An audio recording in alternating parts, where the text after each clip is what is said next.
አንበሳ እኮ ነሽ። ታዲያ ተልፈላሹ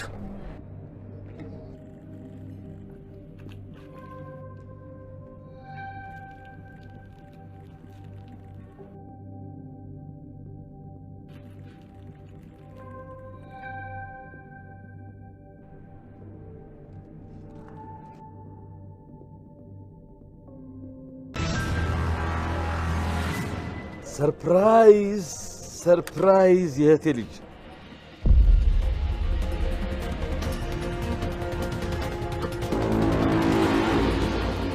እና ቆይ በኃይሉ በቅርቡ ይፈታል? ሁሉንም ነገር ነገርሽው እንዴ? እኔንም ልጅሽ አድርገሽ ፋይል ውስጥ ልታስገቢኝ እንደሆነ? አዎ ምን ችግር አለው? አጎትሽ እኮ ነው። እሱ ራሱ እንዴት ደስ እንዳለ ብታይ አይደል? ደስ ይላል በጣም። እቺ ውሻ ልጅ ሰላም ንብረቶቹን በስሟ ልታዞር ነው። ቃልን ብቸኛ ወራሽ ልታረጋት ነው። ሳስበው ቃል ሁሉንም ነገር ብቻዋን ለመውረስ እያሰበች ነው። እቺ ውሻ ልጅ የማትረባ ልትክደኝ እያሰበች ስራ ታሰራኛለች። ሲጀመር አልተሳሳትኩም። ባልቀድማት ቀድማኝ ነበር። እኔንም እንዳንተ ከርታኛለች። ግን እኔ እናንተ ከተጋገዘ ዝም በይ። አንቺ ራሱ እንደሷ አለመሆንሽን በምን ላቅ እችላለሁ? በሆነ ይሄንን ነግረህ ነበር። ይኸውልሽ አላመንኩሽ፣ ግን አንቺን በማስወገድ ምንም አልጠቀምም። ስለዚህ ለቅሻለሁ። ግን ስለ ቃል ማንኛውም መረጃ ቶሎ እንድታቀብኝ ይፈልጋል። ሰላም ውድ የቻናሌ ቤተሰቦች እንዴት ናችሁልኝ? እንኳን ወደ እኔ ቻናል በሰላም መጣችሁ። ደህና ናችሁ ወይ? አደራ ድራማ በክፍል 31 ላይ እንግዲህ ቃል ነገሮች ሁሉ ተበላሽተውባታል። ቃል ሁሉንም ነገር በእጅ ያደረኩኝ እያሸነፍኩ ነው ብላ ነበረ። ነገር ግን አሁን ላይ ነገሮች ሁሉ እየተበላሹባት ነው። ከምንም በላይ አቶ በኃይሉ ከእስር ቤት ወጥቷል። ለቃል ይህ ትልቅ መርዶ ነው። በኃይሉን እስከ መጨረሻው እስር ቤት አስገባውት ብላ ስትመጻደቅ እንግዲህ በኃይሉ ከእስር ቤት ወጥቷል። ሰውየው ትንሽ ባለስልጣን ቢጤ ስለሆነ እንግዲህ በሙስና አሁንም በድጋሜ ማለት በቃ የሆነ ሰው ነበረው። በዛ መልኩ የፍርድ ጊዜውን ሳይጨርስ ከእስር ቤት ወጥቷል። የሰራው ወንጀል በቀላሉ ከእስር ቤት የሚያስወጣ አልነበረም። ያው አንዳንድ ጊዜ እንግዲህ እንደዚህ ነው። እንደምታውቁት እዚህ ቀደም የብሌን እናት የሆነ የጉልት ቦታ ተሰጥቷት ነበረ። ያን ነገር እንግዲህ አስቡት፣ በድህነት ውስጥ እየኖራችሁ ምንም ነገር ሳይኖራችሁ ካፋችሁ ከእጅ ወዳፍ የሆነ ህይወት ኑሮ ከዛች ቀንሳችሁ ቁጠባ ቆጥባችሁ ያጠራቀማችኋትን ገንዘብ እንግዲህ ለእንደዚህ አይነት ነገር ለማዋል ደፋ ቀና ስትሉ አስቡት።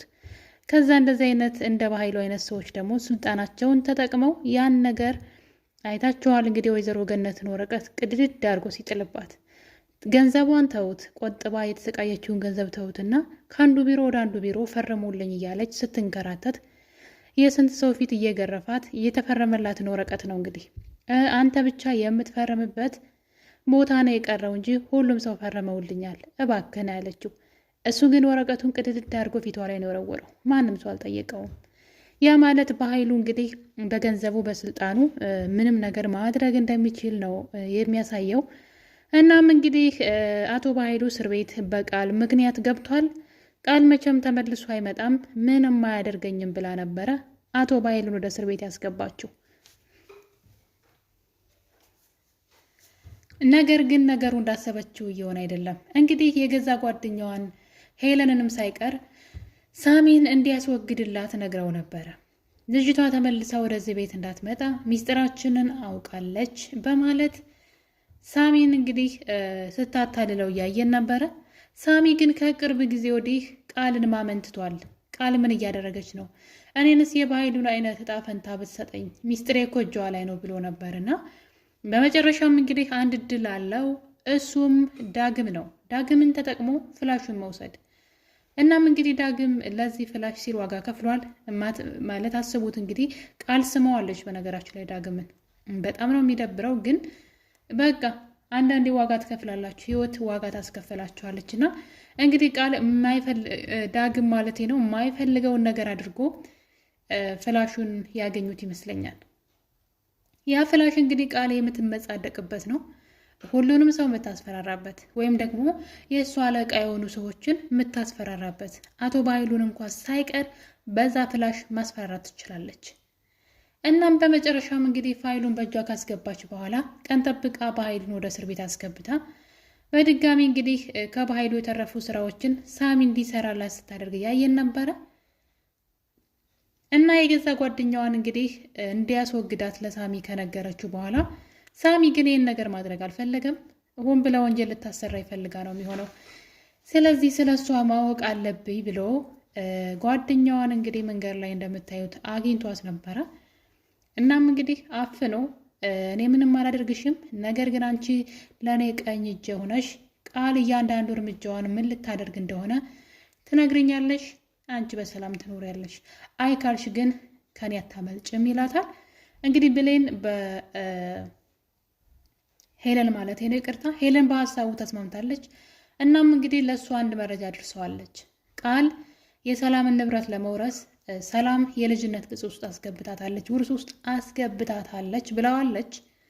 እናም እንግዲህ እኔ የሰማ ሰዓት ነበረ ሳሚ እየተጫወተችበት እንደሆነና እሱ ወንጀል ልታሰራው እንደነበረ ስላወቀ አሁን ላይ እኔ ምንም አላደርግሽም፣ እዛ ቤት ተመልሰሽ ትገቢያለሽ፣ የቃልን እያንዳንዱ እርምጃዋን ለእኔ ትነግርኛለሽ ብለዋል። እናም በመጨረሻም እንግዲህ ሰላም ወደ እስር ቤት ሂዳ ነበረ አቶ በኃይሉን ለመጠየቅ ከመፈታቱ በፊት። እናም እንግዲህ እስር ቤት ከሄደች በኋላ ለበኃይሉ አንድ ነገር ነግረዋለች። በኃይሉ አገኘዋለሁ ብሎ ሲቋምጥለት የነበረው ንብረት በሙሉ በስሟ እንዳደረገችውና አሁን ላይ ቅጽ ውስጥ ቃልን ለማስገባት ነገር ግን ገና ብዙ ማስፈርመው ወረቀት አለ፣ እሱን ነገር አንዴ ስብሰባ አንዴ ሰዓት ሄዷን እያሉ አልሰሩልኝም፣ ምን ይሻለኛል ወንድሜ ትለዋለች። እሱ እንግዲህ ቃል ምን እያደረገች እንደሆነ ለማጣራት ስለፈለገ ነው የጠየቃት። እሷ ግን እንደዚህ አይነት ማት ትነግረዋለች ለበኃይሉ። በኃይሉ ይህን ነገር ሲሰማ ይደነግጣል። እና እንግዲህ አንቺ የተረገምሽ ይሄ ሲሆንማ ዝም ብያ ላይም እኔ እስር ቤት ሁኜማ ብቻሽን የእህቴን ንብረት እንድትበይ አልፈልግም፣ በዛ ላይ በራሴ ጊዜ ጎትቼ አስገብቼ እንድትበይውማ አልፈቅድልሽም፣ ስለዚህ ከዚህ መውጣት አለብኝ በፍጥነት ብሏን እንግዲህ አቶ በኃይሉ ማለት ነው። ሰላምም እንግዲህ ያለውን ነገር ሁሉ እያደረገች ያለችውን ነገር ሁሉ ለበኃይሉ ነግረዋለች። ምን እየሰራች እንደሆነ ስለ ንብረቷ ሁሉ ነግረዋለች። ይህ ነገር ለበኃይሉ ምቾት አልሰጠውም። ምክንያቱም ነገሩ ሁሉ ለቃል እየሆነ ነው። ያው እንግዲህ ሰላም ልጀናት ብላ ካስሞላቻትና የንብረቱ ወራሽ ካደረገቻት በኋላ በኃይሉንም አሽቀንጥራ መጣል ትችላለች ማለት ነው። ቃል መብት አላት። ሰላምን እንኳ የሆነ ነገር ብታደርጋት ማለት ነው መግደል እንኳ ባስችል ልታሳብራት ትችላለች። ምንም ራሷን እንዳታውቅ ልታደርግ ትችላለች። እና በዛ ውስጥ እንግዲህ አቶ በኃይሉ መከራከር አይችልም። የእህቴ ንብረት ነው ማለት አይችልም። እሷ የሰላም ልጁና ሰላም ራሷ ፈቅዳ ወዳ ልጁ አድርጋታለች። ስለዚህ ያኔ እሱ ይከስራል ማለት ነው። ስለዚህ በፍጥነት ከእስር ቤት መውጣት ነበረበት። ለዛም እንግዲህ ሰላም ይህን ሁሉ ነገር ነግራው ከተመለሰች በኋላ ሌላ ነገር ተፈጥሯል። ቃል ደግሞ በጉጉት ስትጠብቅ የነበረው ነገር አለ። እናቷን ከተቀመጠችበት ምግብ እንኳ በልታ ሳትጨርስ እናቴ ቶሎ ሂጂ፣ ቢሮ ሊዘጉ ይችላሉ፣ ቶሎ ብለሽ ሂጂና ጨርሽ እያለች እንግዲህ የምትፈልገውን ነገር እንድታደርግላት ስትወሰውሳት ነበረ። ሰላምም እንግዲህ ስትሄድ ነገሮች ሁሉ አልተሳኩላትም። በዚህ መሀል ደግሞ ብሌን ደብዳቤ ጽፋለች። እኔ ሂጄ ብነግራት ለእናቴም አደጋ ነው፣ እንዲሁ ሰላምም ላታምናኝ ትችላለች፣ ስለዚህ ይህን ነገር ጽፌ ማስቀመጥ አለብኝ ብላ አንድ ወረቀት ለሰላም ጽፋ አስቀምጣለች። አሁን ላይ ቃል የገንዘቡ ባለቤት ለመሆን ሁሉ ነገር ተበላሽቶባታል። አንደኛ ብሌን በዚህ በኩል ዝም ብላ ማየት አልፈለገችም፣ በሌላ በኩል ሳሚ አይለቃትም። ዋናው ነገር ደግሞ አቶ በኃይሉ ከእስር ቤት ወጥቷል። እናም እንግዲህ ብሌን ለሰላም ቡና እያፈላችላት ነበረ።